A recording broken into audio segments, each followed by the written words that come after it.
ស្អាតដល់បងប្អូនអើយដាស់ស្គរនេះស្អាតដល់មានតែមួយនេះឈើខ្នោបងប្អូនដាស់ស្អាតណានេះដល់ល្មិញមើលទៅតាក់ភ្នែកតាក់អារម្មណ៍ហ្មងនេះបងប្អូនអាចដាស់វាជាមួយនឹងស្បែកផ្លាស្ទិកក៏បានពោះថ្លាន់ក៏បានដែរពោះប្រម៉ាយក៏បានដែរនេះតែស្គរនេះដាស់ផ្លាស្ទិកហើយស្អាតបងប្អូនណាជើងអាសំណាញ់ដល់ល្មិញតែម្ដងបងប្អូនហើយឈើខ្នោទៀតទឹកដែងធម្មតាបងប្អូនតើតែឃើញអញ្ចឹងបានដឹងថា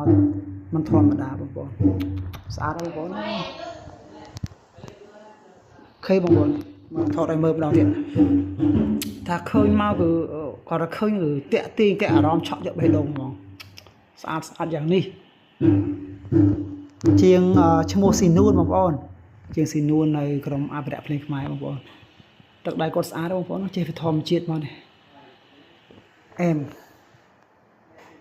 បងប្អូនអាចជាវបានបងប្អូនស្គាល់នេះណាមានតែមួយហ្នឹងទេបងប្អូននេះមានតែមួយនេះបាទនេះរៀងធំអានេះក្អែកវា24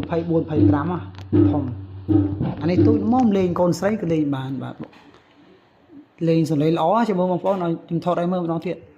ថតជាសំឡេងម្ដង